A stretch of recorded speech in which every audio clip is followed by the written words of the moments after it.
Hello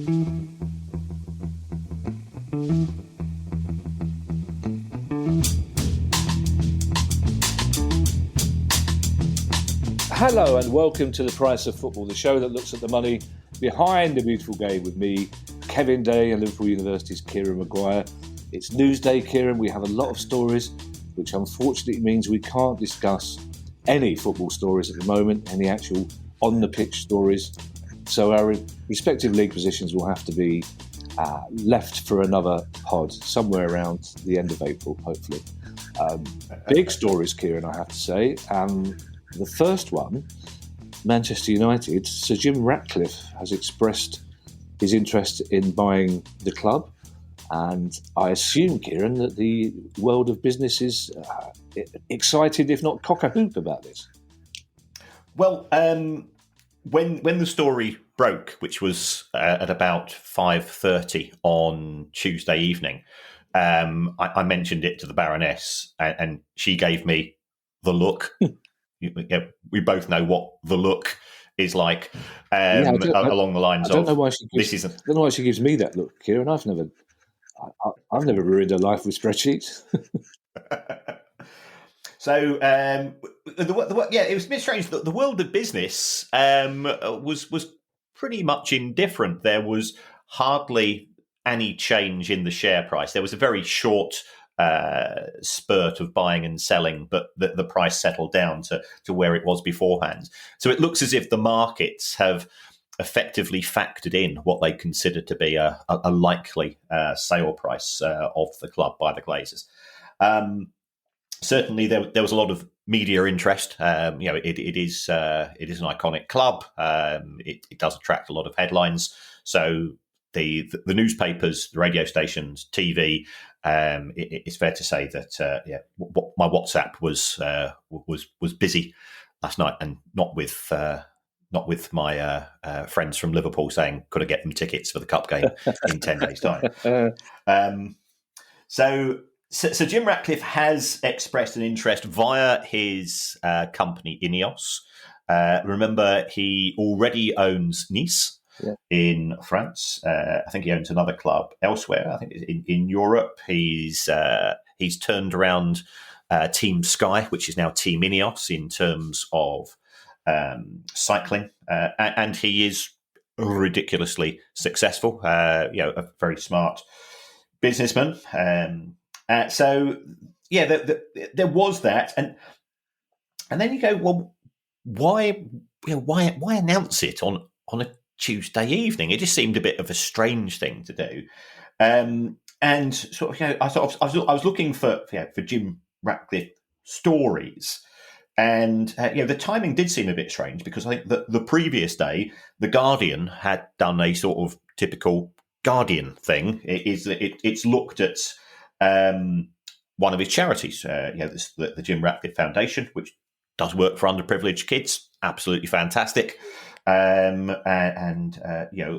are in principle in favour of benevolence towards those less well off than ourselves. And then The Guardian said, well, it looks as if the Jim Ratcliffe Foundation has been involved in the acquisition of a ski clubhouse in the Alps, costing around about £16 million. Now, if this involves underprivileged kids getting the opportunity to go skiing, and skiing is one of those things I've done once or twice. Not really me. I've not got the knees for it, I think it's fair to say. But the Guardian then seemed to say that it's not quite as benevolent, because in order to be a member of the clubhouse, you've got to pay a €25,000 entry fee. And that doesn't seem particularly charitable to me. So I believe the Charity Commission has sort of gone as far as raising one eyebrow, which, that's going, give us a bit more information about this. And the foundation has been quite aggressive in pushing back at the Guardian with sort of, saying, well, you're trying to give us a bit of a nudge, wink, wink, that things take place. So, I think the timing is interesting, because normally in business, a lot of stuff goes under the radar. We've not heard the names of any of the other interested parties. I mean, it's fair to say that that Sir Jim did express an interest in Chelsea, sort of 9 months ago, again when the Rain Group were involved in the sale of Chelsea Football Club, as they have been asked to do so in respect of Manchester United. So there's a couple of parallels. He went very public. He went very late with regards to Chelsea. He's going public again in respect of Manchester United. This is somebody that chooses to live overseas because he wants some privacy, and you should always respect somebody's privacy. So there appear to be a few inconsistencies in all of this. Manchester United fans, the ones I speak to, I think emotionally they would be delighted if he bought the club.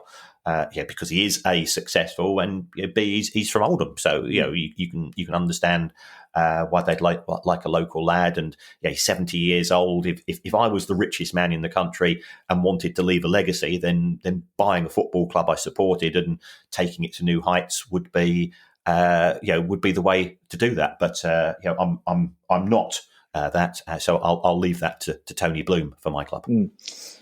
He's not 70, is he? No, he's a whippersnapper. He is. He's, I think, late 40s is Tony. A very good friend of mine, comedian Dominic Holland, also the father of Spider-Man, Tom Holland, and he knows my theory. I've said to him that I believe alternative comedy started to die the day Dominic Holland went on stage at the Comedy Store and said, "Has anyone seen The Price of Skis?" This is an interesting one, Kieran. There's a couple of things. Would Ratcliffe be buying the whole of Manchester United? And also it's interesting because it would be Bruce bucking a trend in that an English owner is buying clubs from Americans, because it's been the other way around recently, hasn't it? Yes. There's no benefit, in my view, in Sir Jim Ratcliffe buying 15 or 20% of Manchester United, because he doesn't need to try to flip a minority stake in the club. He's been successful. He's already proven himself with regards to his historic investments. So why at his age buy some shares, hold on for them a couple of years, sell them at a profit, assuming he makes a profit. So the logic would be to buy a controlling stake in the club and then to use his ethos, and he certainly, in terms of Team Ineos, in respect of cycling, it's sort of the idea of marginal gains, data-driven, analytical, approach, change the culture of the club, which I think it's fair to say over the last decade has been poor. There are sometimes accusations of the clubs being driven by the commercial department rather than the football side of things, and that doesn't tend to work on a long-term basis. So I suspect he would want to acquire all of the club, and I agree with you. I think having another domestic owner sort of acts as a bulwark, which is not a word I use very often, against those fans in general who fear that should 14 Premier League clubs be owned by American owners, and I don't want to go and paint American owners as the big bad wolf in this. Could there be a seismic change in terms of sort of the culture and organisation of the Premier League? Of course, if we had an independent regulator of football, that wouldn't be necessary. Between 8 and 9 minutes, it's like the old golden goal ticket.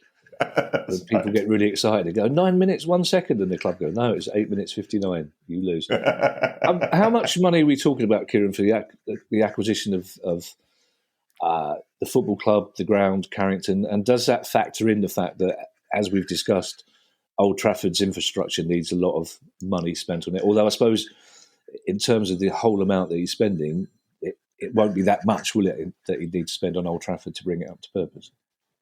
Yeah, I believe the asking price is somewhere between 6 to 8 billion. Wow. Now, that would say that dollars?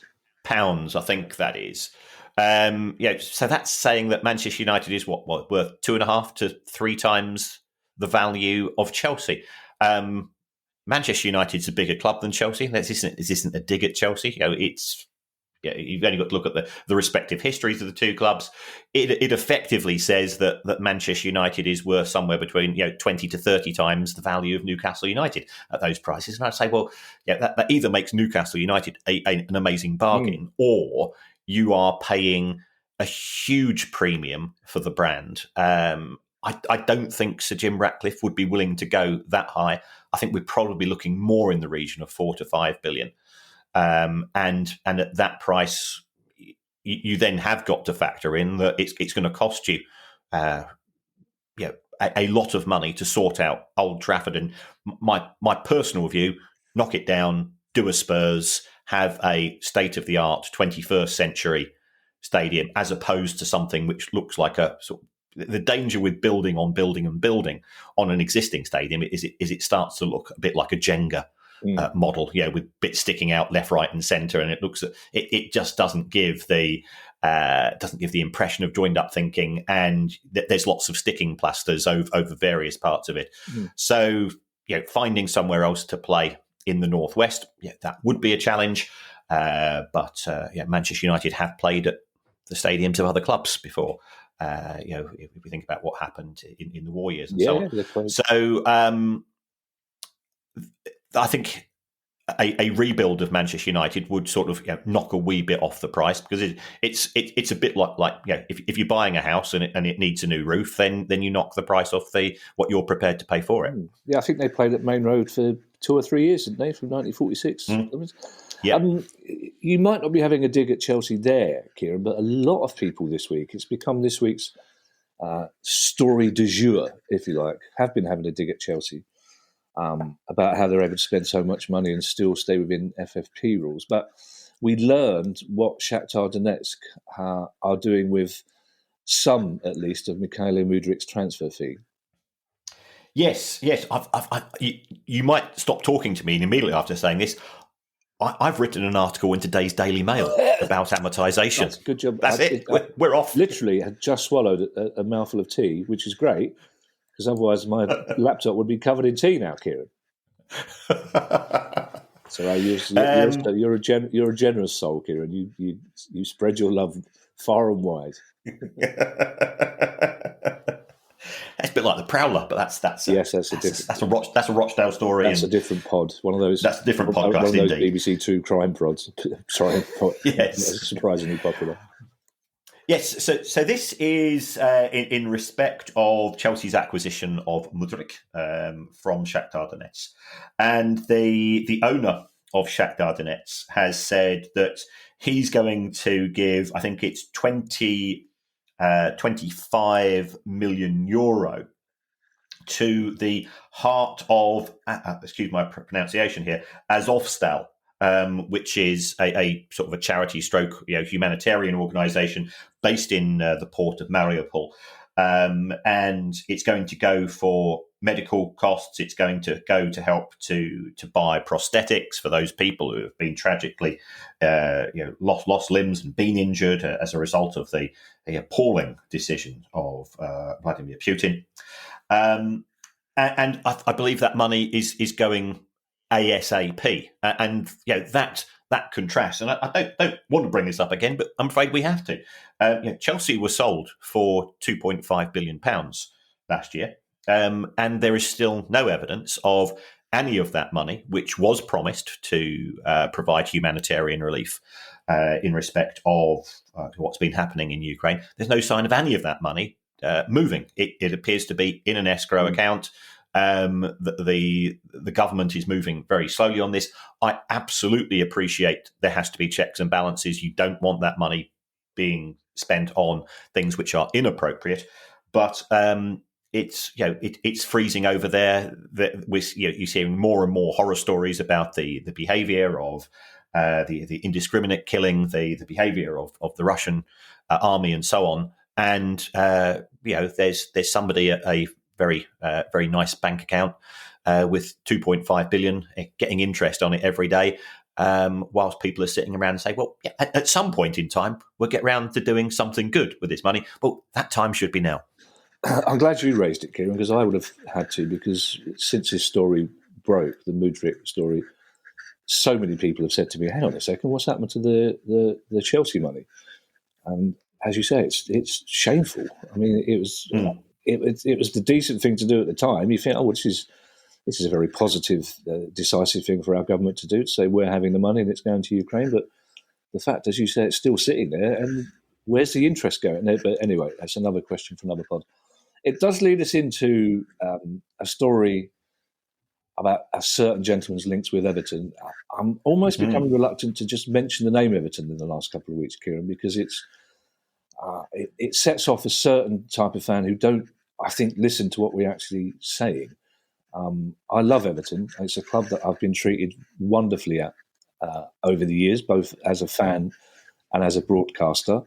But there are one or two Everton fans who I think quite clearly are stepping over a line at the moment. And we keep saying that they are just one or two. But unfortunately, we're asking questions about Everton because there are stories swirling around about Everton as they are about other clubs, and we feel it's our, the reason we set this pod up was to talk about football at every level, and we can't ignore a story just because we're going to get angry tweets from a couple of Everton fans that we now know reasonably well, basically. Yeah, you're absolutely right. And what the protest that took place at the ground after the match at the weekend was completely peaceful. It was a case of getting the message across. Unfortunately, there was nobody there to listen to the message in many respects because the board had decided that they were not going to turn up. But what we've seen with respect of Everton, and again, this story originated in the Guardian. And it is something. We both have friends in the media. Rightly or wrongly, we get to know quite a few journalists because of the nature of what we cover on this show. And we'd heard stories and said nothing historically because I'd rather somebody else write it than me.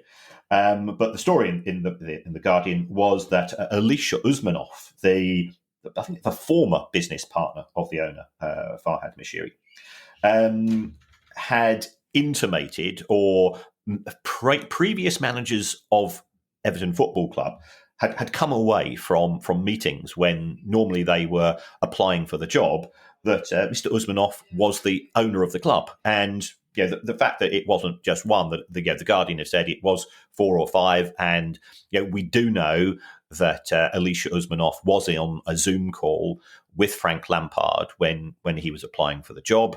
And let's face it, there's nothing wrong with that.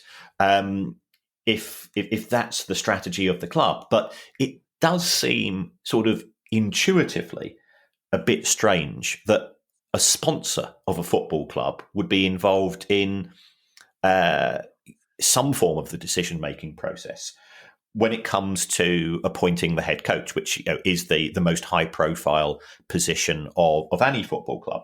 And also his relationship with Everton. For people that don't know sort of the full backstory, Alisher Usmanov was a minority shareholder in Arsenal. He then bought some shares from Farhad Moshiri. Farhad Moshiri used those proceeds to buy Everton. There is something called the Paradise Papers, which have been published. And they say that in order for Farhad Moshiri to buy his original investment in Arsenal, he was gifted money by Mr. Usmanov, which, if that is the case, there's nothing illegal with that. Both Moshiri and Usmanov have pushed back on that. So there clearly is a close relationship. Alisher Usmanov's nephew did become a board member of Everton Football Club, and you think, well, that's odd. Why would a sponsor's nephew do that? He didn't last there very long. He resigned, and coincidentally, he was charged with an assault of somebody else shortly before he decided to resign. I'm sure the two things are unconnected with one another, of course.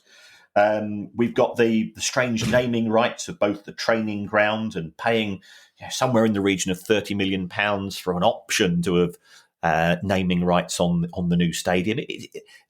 All of this it's just odd. And yeah, the more we listen to journalists and have conversations, yeah, they say something's not quite right in terms of the culture of the club, and that they feel uncomfortable. And it's sad because as somebody that works in the city, and I share a corridor with Evertonians who are very proud of their club, and they tell me it is very much the people's club, and I've said on many occasions, in my view, Everton in the community is the best and the most effective community scheme run by football clubs in the whole country.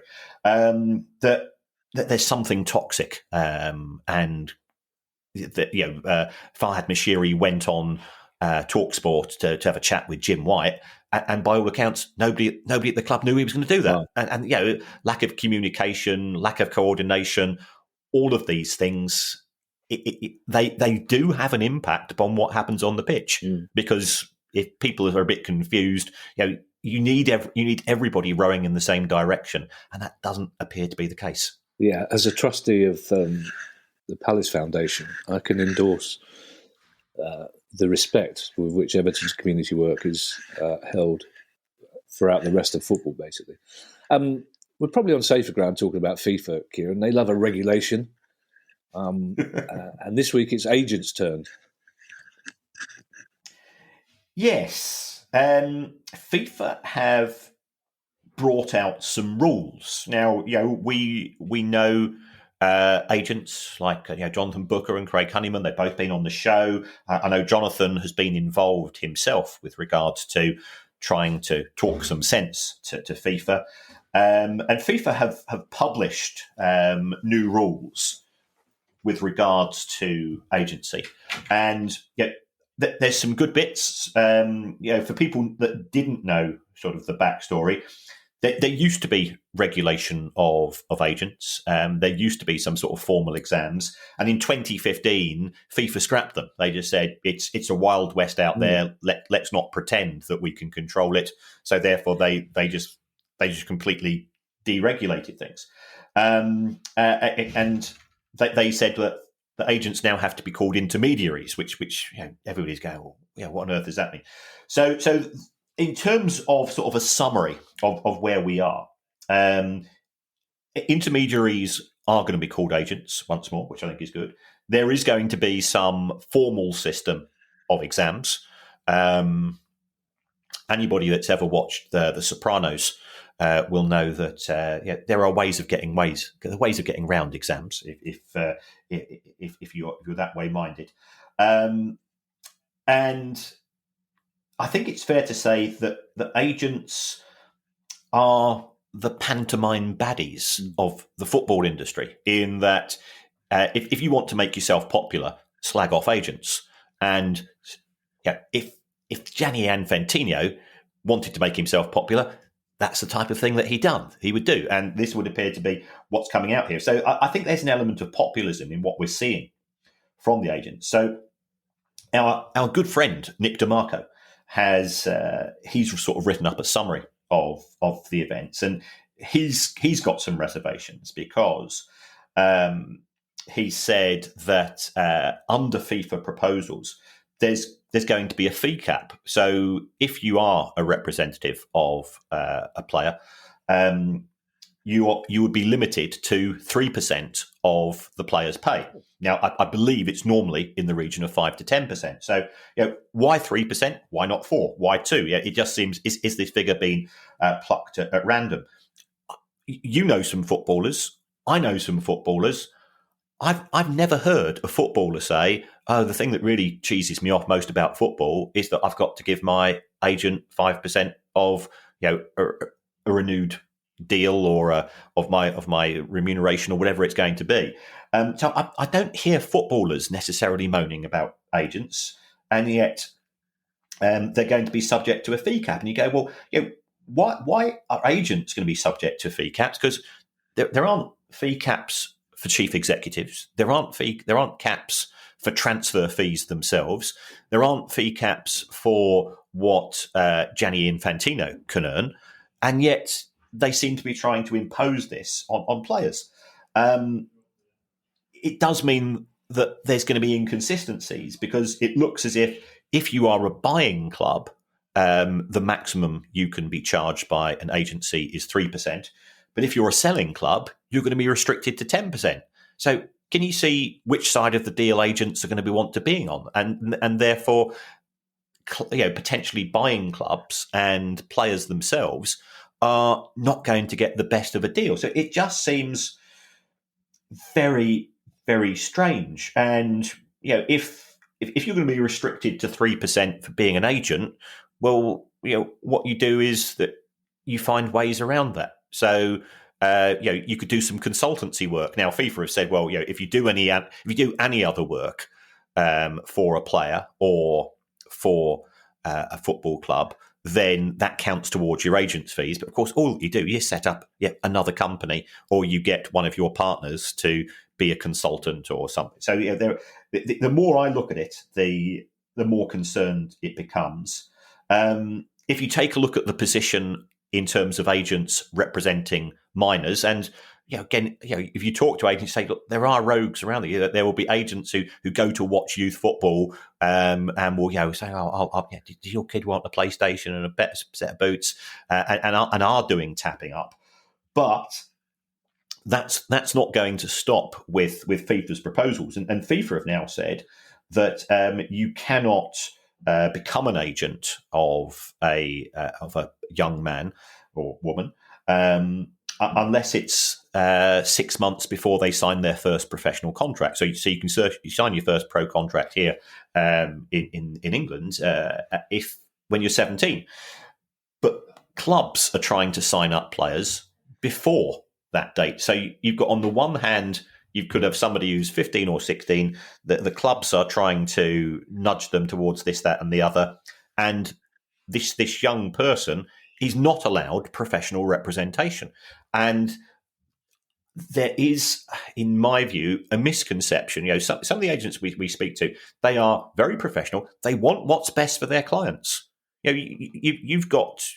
You often talk about Bobby Numbers, your accountant, and he wants to do what's best for you. He's not in it for himself. He takes the view that if I do a professional job for my client, the client's happy, and I benefit from that, and that's the way it should be. So not all agents are this spiv character as they are often portrayed, and it could mean that the young players themselves are the ones who are going to lose out. So in terms of the proposals, I'd probably give it 2 out of 10, 3 out of 10 from FIFA. It just seems lack of joined up thinking. They're treating agents as the scapegoats of football, easy target, and trying to earn a few plaudits through all of this. Bobby Numbers is happy. I'm happy-ish. I tell you who's delighted, HMRC. I do know some players, you're quite right, but mostly what I hear from them is, how did you get my number? And thirdly, I thought you were the pantomime villain of football. Well, I am with some football club owners. It strikes me, Kieran, this 3% figure is surely going to be impossible to police, because unless FIFA are given full access to a player's annual financial accounts every year, or to an agent's financial accounts every year, how are they even going to know? And as you say, agents, they would know hundreds of ways of getting around that figure. I mean, I could think of a couple just while we're talking. So that seems to me, like you said, to be a figure plucked out of the air to have a go, as you say, at some. In fact, FIFA are going, well, everybody in football hates agents.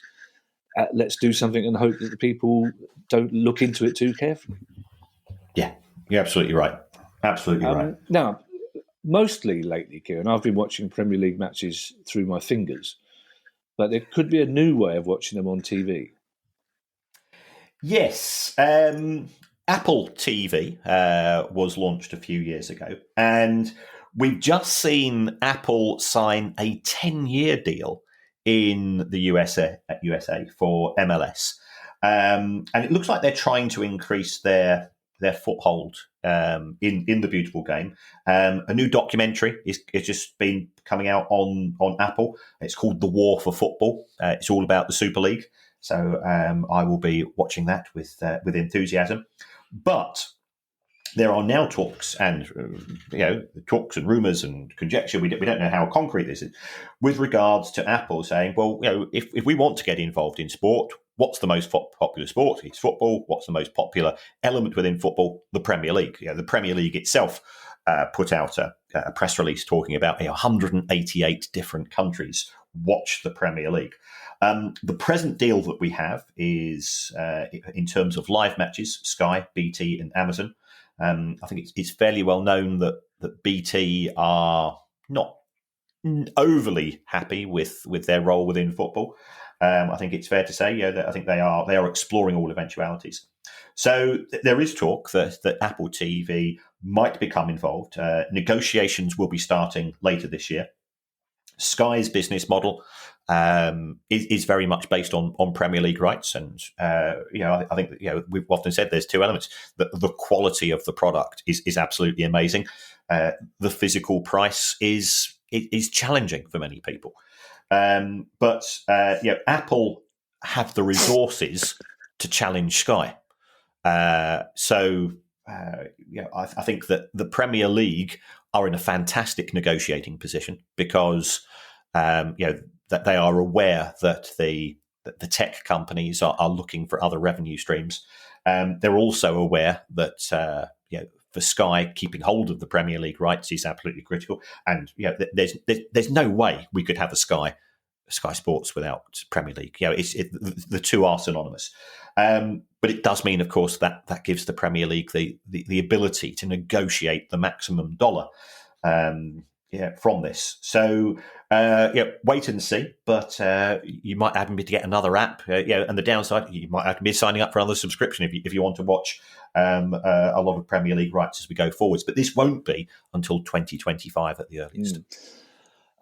We spoke earlier, Kieran, of the understandable frustration of Everton fans, but at least they waited till after the game for all their demonstration. Not the case in the National League with one club that I'm afraid we are talking about week after week. Yes, Scunthorpe United. There was a pitch invasion during the match. It was non-violent. Hold my hands up. I've been involved in a pitch invasion. When Brighton were in deep trouble in the in the mid to late 90s, I've done it, and it was go in, sit on the centre circle, then look around your mates and think, what are we going to do next? But it is fans expressing their increased concern about the future of the club, the existence of the club. The owner, Peter Swan, I think he is under a lot of scrutiny at present, and then you wonder sometimes if you are under scrutiny, keep your head down. If you've got your horses running in Abu Dhabi the day before a match, that doesn't necessarily look too good. It does appear that there are consultants, Begbies, involved at Scunthorpe. There was also planning permission with regards to Glanford Park.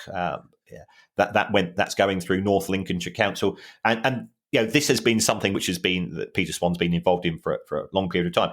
It was just I think this was a genuine, unfortunate coincidence, but that came through in terms of documents last Thursday or Friday. Fans are going, well, surely your focus should be on the football club. So it's a messy one, but it's good to see that the club is now getting a lot more attention, a lot more profile. There's a big article in The Athletic about it. I know Jeff Stelling's mentioned Scunthorpe, and this is what we need. It's because some people might say it's only the fifth tier, or it could be the sixth tier for Scunthorpe United next season. They're having a bad season on the pitch, but to people of Scunthorpe, it's just as important. It's part of their identity, their upbringing, their collective memories, just as it is for you and I who support clubs in the Premier League, or people who support Real Madrid and Barcelona and other clubs all around the world. And to save any Scunthorpe fans choking on their Thursday morning cornflakes, consultants at the club are very much not the same as administrators at the club, are they? That's right. I believe that it is Begbie's who are associated with administration. That they are an insolvency practice as well. But what could be happening here is that they're trying to find a buyer without having to go through the formal process of administration. And I think a lot would depend upon the price. I have been contacted by interested parties to say, well, we thought we had a deal.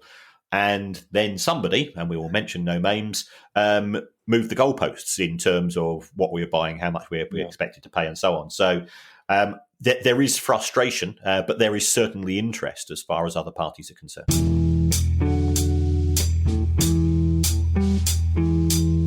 It's never too late to say this, but Happy New Year from our friends at Manscaped. The ball has officially dropped, but that doesn't mean you have to drop the ball on your balls in 2023.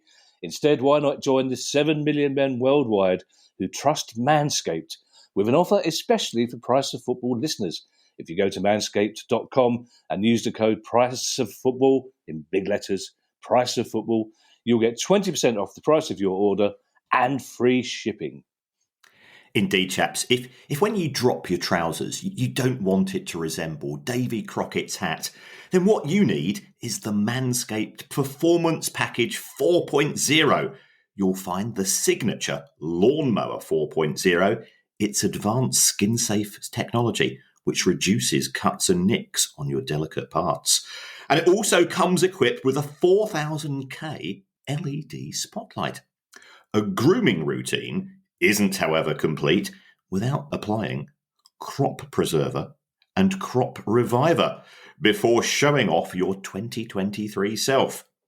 And to complete the set, Manscaped are throwing in their shed travel bag and anti-chafing boxer briefs as free gifts to keep all your goodies stored comfortably. I've just Googled Davy Crockett's hat, and no, I do not want to look like that down there. So get 20% off and free shipping with the code PriceOfFootball at manscaped.com. That's 20% off with free shipping at manscaped.com, and use that code PriceOfFootball. Time to feel sexy and free this 2023 with Manscaped.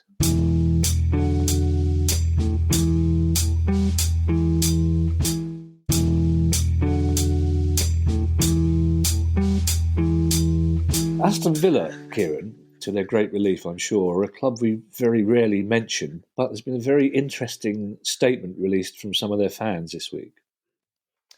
Yes, this has come from the Aston Villa Supporters Trust, and it's with regard to the Asian betting company BK8. Now, keen listeners to the pod may recall that BK8 were announced as Norwich City's shirt sponsors just over a year ago, about a year and a half ago. And then fans said, well, we don't know who are BK8, and they did a bit of Googling. And I think it's fair to say that BK8's marketing strategy is not one that makes you feel particularly comfortable. It's very much to do with the sexualisation of women. It's pretty tawdry stuff. And Norwich fans, to their credit, they kicked up a fuss and they went to their contacts at the club and say, this does not represent us. Norwich prides itself. You think of Norwich City, you think of Delia. It's a homely club. I know you've visited there many times in your role. As somebody connected with Match of the Day and professional football and so on. And I know you've always told me just how welcoming it is, and it's a delightful club. So to get involved with something a bit grubby that isn't particularly good. And it now appears that BK8 are going to be some form of shirt sponsor. Now, I don't know whether this was going to be planning to be front of shirt or whether it was going to be shirt sleeve, but the Supporters Trust have said they feel let down by the club. They put out a strongly worded statement. They say that the chief executive, Christian Perslow, they've had meetings with him historically, and Villa currently are their sponsors are Kazoo, so it's a non gambling company, and they say, well, he indicated that they were not going to get involved with a gambling company, and certainly given the resources of the two owners, it's not something that Villa would have to do. That they could pursue other interests. So they feel let down by Christian Perslow. BK8, they are, I think, the official. Well, and what clubs are now doing is they're saying they don't necessarily have front of shirt or side of shirt, but you sometimes see in the logos if you go onto the club website. So I think BK8 are the official Asian betting sponsor of Burnley, Huddersfield, and Palace. Those have been announced with little fanfare by the clubs themselves because BK8 are saying, well, we do all of our advertising and marketing in our domestic market. So, but when football is being broadcast in Asia, it allows us to sort of go saying, this is one of the clubs we've got a connection with. This is another, and so on. The Supporters Trust underwhelmed by Villa taking this stance. Christian Perslow, experienced chief executive. Got very nice hair. I'll tell you a story about his hair when we're off air. Oh, blimey! That's set the imaginative juices rolling. Yeah, I was disappointed to learn that Palace have a link with BK8. But having said that, it's not that long since our shirt sponsors were ManBetX, whose gambling site was also a soft porn site. I don't think enough Palace fans know about it to kick up a fuss, but I would like to think they will do. Once I tell them. We'll keep an eye on that story. Just down the road from Aston Villa, we have Coventry City, Kieran. And Cov City Co. Limited, the new parent company, has been quite busy this week. Yes, so this is the company which has been set up by Doug King, who is the new owner. Time to hold my hand up here. I thought he was a Coventry City fan, but I've been reliably informed he was originally a Pompey fan, I think it was. Norwich are claiming him as one of theirs. And Norwich are claiming him as well. Yeah, so he's... But he does have a majority stake in Coventry. And what Cov City Co. Limited has been doing is that it's been issuing shares. And the aim I've been reliably informed has been achieved is that Coventry City are now debt-free. So it's issued millions and millions of shares. It's raised money. So the former owners, Sisu, I know some Coventry City fans have expressed some concern that Sisu, who are a hedge fund based overseas, still have 15% of the club. But if you take a look at a lot of the small print and a lot of the documents which have been lodged at Companies House, that wonderful service, it says, yes, they own 15%, but they don't have any directors on the board of the club. So, if you own 15% of the shares in a company and somebody else owns 85%, you have no influence whatsoever as far as key decision making is concerned. So I think there will be a sigh of relief from Cov fans. That the relationship with Sisu wasn't good because Sisu spent most of their time as owners trying to buy the stadium on the cheap, and now it's gone to Mike Ashley, and there wasn't a good relationship. So I think it's all looking positive as far as this is concerned. Now, up in Scotland, Kieran, or down in Scotland, if you're listening in Iceland, and if you are listening in Iceland, let us know. I'd be intrigued to hear how many people we've got in Reykjavik. St Johnstone are heading for their lowest home support in the modern era, but there is a reason why. Yes. This is to do with St Johnstone being at home in the Scottish Cup, to Rangers. And St Johnstone fans, I think it's fair to say, are cheesed off for two reasons. First of all, the club has decided to give the Rangers fans 3 stands out of the 4. So fans are saying, hold on, I've been coming here through all divisions, levels of success and failure and so on of the club, and now I'm being turfed out because you want to make a few quick bucks. And we know that Rangers fans will travel in numbers. So from a financial point of view, you can understand why the club has done what it's done, if not necessarily sympathise with it. And the other issue is that they're charging £30 for this, and fans go, hold on, cost of living crisis. We're being turfed out of our own seats. We have to go and sit elsewhere, and then you've got the cheek to charge us 30 notes. And I'm not bigging up my club. Brighton are playing Liverpool in the FA Cup 4th round in 10 days' time. We're charging £25, and that includes your travel to and from the game. Yeah. So, it does seem very harsh. St Johnstone are giving some free tickets to under 12s, but it comes with conditions. So the report is that St Johnstone have sold less than 300 tickets to their own fans to attend at McDermott Park. The previous lowest was in 1986, where they sold 466. And I think that this is a classic case of good communication, good relationships with fans. This could have been managed in a far more amenable way, where I think all parties could have come out of it feeling a wee bit better. And the club wouldn't necessarily have suffered significantly financially. But the trouble is, if you alienate your fan base to make a quick buck because you've got big opposition coming, the next time when you've got a home match and it's the Scottish Cup and you're up against, a lower or, Inverness Calithis or a less glamorous club, the fans will remember that, because the one thing that we do know of being a critical issue of being a football fan is that we've got ridiculous memories when it comes to when we feel that we've been slighted. I presume that those 300 tickets, Kieran, will be above and beyond the existing season ticket holders, presumably. Yes.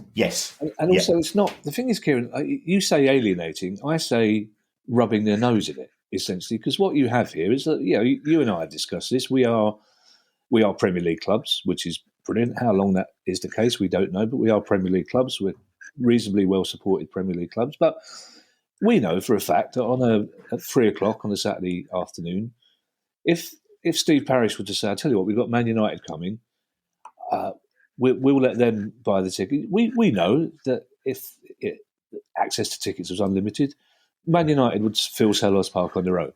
We know that. Yeah. But you don't say that. You don't do that. Of course you don't. And because, as you say, and St Johnstone fans, you think this is my own club. It's like, all right, there might be some empty seats in the home bit, but you give the away fans an away bit, maybe a bit bigger, but you don't. Even for the bit of money that it brings in, you don't just say, right, your home ground is not your home ground for this game, because then you might as well say, well, it's not going to be your home ground for any Rangers or Celtic game. So that's 4 games a season when your home ground isn't your home ground, and it's just, you don't treat your fans like that, because, as you say, when it comes to a relegation battle, if you like, or a championship or a playoff battle, why would you turn up? It's just and also the reverse of that coin is that Rangers or Celtic might well turn around and say, well, I'll tell you what, St Johnstone only bring 500. Why bother with that? Let's just get rid of that and just sell those tickets to Celtic or Rangers fans. It's just really, really, really annoying. But much further south, Kieran, is a story that, and I've looked at it from all ways round, and I can't see any negative connotations at all. It's just a financial good news story. Well, it's not even financial, but it is. But this one's a great story, and it involves a club that had a fantastic FA Cup result against a club we've already mentioned in the pod. Yes. So we're talking about Stevenage, and first of all, congratulations for what they've achieved in beating Villa. But Stevenage have updated their constitution, and I believe that they've been in consultation with Brentford, and Brentford, I think, are one of the trailblazers with regards to this. So, under the revised constitution of Stevenage, the supporters association effectively, we've spoken about golden shares, and this is effectively what golden share does. The club cannot move stadium, change its name, change its badge, or change its home shirt colour without the approval, without the thumbs up from the supporters association. So it does provide a degree of protection on those issues, which we as fans consider to be pretty sacrosanct, and it's zero financial cost realistically to the club. Yeah, I know there could be issues in terms of the stadium, but if you think about what happened at Brentford, the owner went to the supporters association, so we need to move from Griffin Park. This is what I'm proposing to do. This is how it's going to look. These are facilities. And you work in conjunction with people. And when everybody works together, you get people moving in the same direction. I've been to Brentford's new stadium. A, it's great, but B, you can sense the enjoyment that the fans are getting themselves. They do feel that it's theirs. They don't feel that they've been sidelined for a money project, and everybody wins on the back of that. So fair play to the people in charge of Stevenage. Not a club that we cover very often, which is normally good news, let's be honest. But at the same time, it does make fans feel a wee bit closer to the club that they love, and we're all for that. Yeah, and let's face it, St Johnstone are a bigger team in Scotland than Stevenage are in England, but whose fans are the happier at the moment, do you think? And have Stevenage got new owners? Has this impetus come from new owners, or is it just simply something between the current owners and the Supporters Association? No, I think there has been. I think there have been conversations between Stevenage Supporters Association and people at Brentford. I think Stevenage will have contributed, as many clubs have done, towards the fan-led review. And then you start to network. You build up relationships with other people, and it allows you to take things forwards. And this is the culmination of that. Yeah, I should apologise to listeners, Kieran. You may have heard some extraneous noises off in the past couple of minutes, starting with a doorbell, which then led me to notice that Ali was in the kitchen with my cousin, and then the loudest kettle in the world was on, and I decided to try and attract Ali's attention to suggest that I'd really like a cup of tea by banging my empty mug on the worktop. And then the final sound effect was the sound of a mug of tea being slammed down on a table. There's been worse noise interruptions in sports related broadcasts over the course of the last few hours. That's very true. Yeah, that was bizarre, wasn't it? That was a really bizarre story last night. You were talking about the FA Cup, presumably. Yes. What was that? I didn't find out just somebody doing seagull impressions every time Gary Lineker tried to talk to Danny Murphy, which is hilarious. Yeah. I was watching Match of the Day with the Baroness, and we both looked at each other, and she looked at me and she just said, "She's faking it."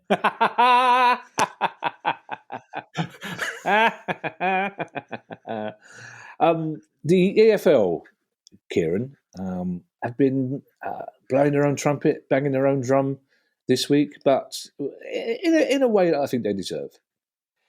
Yes, I think this is one best filed under fluffy press releases, but I think it's indicative of the importance of football. So the EFL have put out a report which looks at the social value that their 72 members have given to the local communities.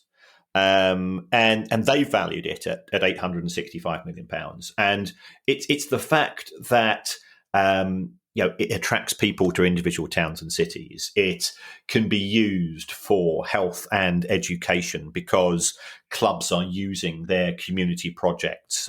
We've spoken with the pride that we feel, even with things you mentioned, the quiet room at Palace and the club, and so many clubs are putting themselves as warm hubs for elderly people, for people who are alone, for people who can't afford. They're stuck in their houses and they can't afford to heat them. So I think what the EFL are doing here, and it is appropriate, is saying, all of the focus, as far as the media are concerned, is on Manchester United and Arsenal and Chelsea and so on. But it's the likes of Stevenage, it's the likes of Barrow, it's the likes of Accrington Stanley who are helping individual, quite often small towns to survive, to have a sense of purpose that only football can give. And fair play to all of these clubs, both individually and collectively. Our penultimate story, Kieran, involves a Stoke City fan responding to a story we did last week. The story was about disabled fans, and Andy Thorley got... Wow. Postman alert. I feel I should have... I feel... The postman has dyed his hair in exactly the same colour as a postbox. Really? So, but my local postman is he's a very good lad, but he takes his job very, very seriously. He takes his job, unless he's got a promotion interview coming up and he's trying to impress the bosses. Or maybe he's got a new scam coming up and he's got a large mouth and he's trying to get some checks posted into it. I feel I should apologise to Andy Thorley and say, please don't take it personally, Andy. Finley wasn't barking just at the sound of your name. I know that for a fact because he can't hear me because Kieran's got headphones on. But yes, so we did a story last week, Kieran, about disabled fans. And Stoke City fan and listener to the show, Andy Thorley, got in touch to say that there's far more to the issue than we actually discussed.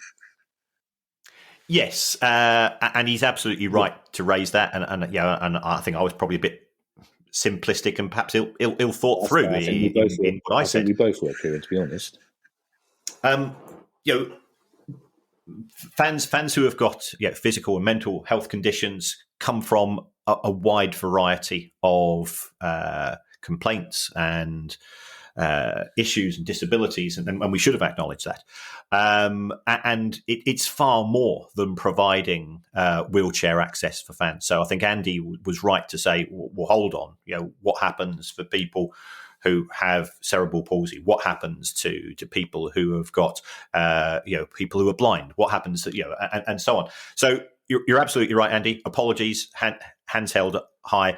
I think clubs do things at times, but I think clubs are sometimes as guilty as we are.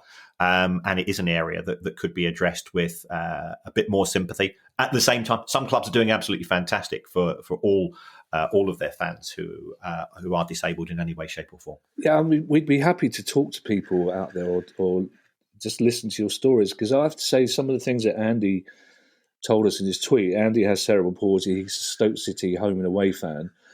And just simple things that had never occurred to us, Kieran. And the fact that, to be honest, it occurred to both of us that we were only talking about wheelchair fans last week. It didn't occur to me that there were clubs out there whose disabled car park was a 15-minute walk from the ground. It didn't occur to me that some disabled fans are being charged to park. And there are all sorts of accessibility issues other than wheelchairs. So, I mean, we really would love to learn more. So please, get in touch with us with your stories, or if you want to come on the pod and share, you'd be more than welcome. And finally, Kieran, I mean, we talked about the Stevenage story being good news. I mean, I don't think this story, this should have been a Christmas story. We should have done a special Christmas pod and unwrapped this story just for you live on air, because it would have been like a 3-year-old. I mean, because tell us who you've done an interview with, Kieran. People know that I monitor an awful lot. I monitor every single football club in the country from about the 6 or 7 divisions. Monitor is one word, Kieran. Yeah. Stalk is one, yeah. Yes. I've been contacted by Companies House itself, and I thought first of all, I got the email. So I said, yes. I thought, God, they're going to give me a restraining order. But they've asked me to contribute towards their blog. They've done an interview, and they've put it out. So I just say I'm genuinely honoured. And B, I've said this before. It's a free service. It's a fantastic service. It allows fans to get a bit more insight into the business side of the clubs that they love, and also, of course, the clubs that they hate, make use of it if that's what you want to do. Equally, for those fans for whom football is, it's that escape, and it is seeing your mates, shouting a few things, both good and bad, and having a few pints, a burger, and so on. I absolutely understand why that wouldn't necessarily be for you.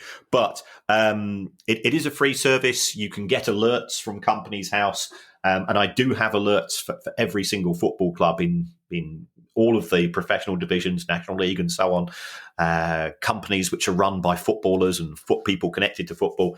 And it's, for me, it's absolutely brilliant, and it helps me to do my day job. Ultimately, remember, I'm a teacher, and it helps me to be able to communicate and help my students in terms of their understanding of the game as well. So, first of all, I am genuinely honoured, and secondly, keep up the great work. I have two questions for you, Kieran. The first, less serious than the second. Did you interview them, or did they interview you? And whichever way around it was every question, why are you so great? No, why are you so great? No, why are you so great? And secondly, what is it that you can learn from Companies House, Kieran? And is there information that you are restricted from having access to? Right. They got in contact with me. I think it was one of their comms people, their press officer. Yeah. I believe we're listened to at Companies House. Yeah. In terms of what you can find, you can find all of the company updates with regards to ownership issues, constitution issues, if the club takes out a secured loan, so any mortgages, anything to happen with the accounts, changes of ownership, share issues. So, core financial issues. You can't find out the day-to-day activities of the club, and I fully understand why. I think there's a right amount of scrutiny, stroke nosiness. But you are reliant upon the clubs complying with the law. So there are some clubs who deliberately don't publish their accounts, and instead the owner says, I don't want any scrutiny. So what I'll do, I'll pay a fine. And right. Companies now say, well, we'll put up with that for a while, but eventually they get fed up, and then they will perhaps threaten with a winding up order or something like that. It is a useful service. It is reliant upon the decency and goodwill of people who decide to create limited companies, and that's the price you pay. The protection that you get from being a limited company, and that protection is if that company is wound up, then the shareholders only pay up the value of their shares. Whereas if I'm a sole trader and I go bust, my creditors can come and they can take my house and they can take my car and take all my possessions, because I don't have limited liability protection. So that's the benefit of it. The downside, or the price that you pay, is one that there is increased scrutiny in terms of your legal obligations of being somebody connected to a private company. We know from experience, Kieran, that a lot of our listeners do go away from the pod and do their own research into an area of concern about their club. So how do they go about that? Just as a final point, is there a registration fee? Do you have to join? Is it all done online? Can you turn up at Companies House and say, I want to have a look at Mansfield Town's accounts? And they say, certainly, sir, we'll bring them to you in room 27. What's the process?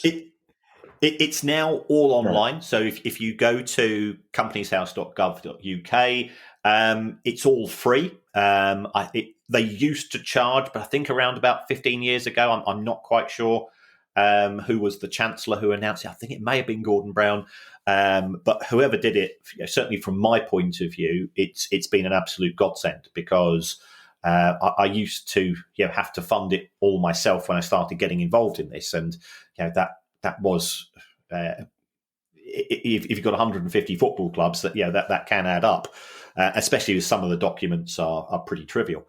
So it's a free service. I think it's an appropriate service because we are stakeholders as fans of clubs, and it applies to every company in the UK as well. You are stakeholders as customers, as fans, as people with an emotional investment, financial investment, suppliers, lenders, and so on. And it's in my view one of the best in the world, because very, very few other countries offer as comprehensive a service, and very few of them do it for nothing as well. So I was about to ask you, I'm actually finding this more interesting than I thought. I assumed 4 minutes ago that by now I'd be drinking that reluctantly made cup of tea that just slammed down in front of me. But you mentioned other companies. So other countries have their own equivalent of Companies House, do they, where you can look these things up? Or are we, I say almost unique, but you can't be almost unique? I think there are similar things. I know when I've tried to dig out some issues in terms of what's happening in the Republic of Ireland, it is more complicated. In the USA, very little information about private companies. Public companies are slightly different because of the I think of the lobbying of the American constitutional process there. So I think we are very much ahead of the game. It does vary from country to country, though, but some are a lot better than others. Yeah, North Korea, not so good. I'm guessing. Yeah, I'd quite like to wangle a visit to Companies House just to see whether the screensaver on the laptops is a picture of you. Thank you to everyone who's donated to the pod via our Patreon page. We really do appreciate that. And if you'd like to join them and make a small monthly contribution to the pod, that would be very kind of you as well. And you can do so by going to patreon.com/priceoffootball. If you have a question you'd like answered on the show on our Monday edition, then email us at questions@priceoffootball.com. And in the meantime, I shall hand you over to Mr. Kieran Maguire for his customary farewell. Well, thanks as always, folks, for your support for the show. You can do that in a variety of ways. We do take notice if you think we've done something wrong via social media and so on. You can email us, of course. And another way of offering support is to go onto your app and to send us a review, a message, and it helps us in the charts. It helps to show that Apple that we're still going, and it gives a bit of credibility when we're trying to book guests and so on. And it doesn't matter what you say with regards to the review. You don't even have to give a verbal review. You can just give some stars if you want. You could even say you would rather have the show presented by tax exile Sir Jim Ratcliffe and Morocco Mole, sidekick of Sequit's Gruel. And I wouldn't care. Poor old Morocco Mole. And those are words I never thought I'd end this pod with. Bye, everybody. Bye. The price of football.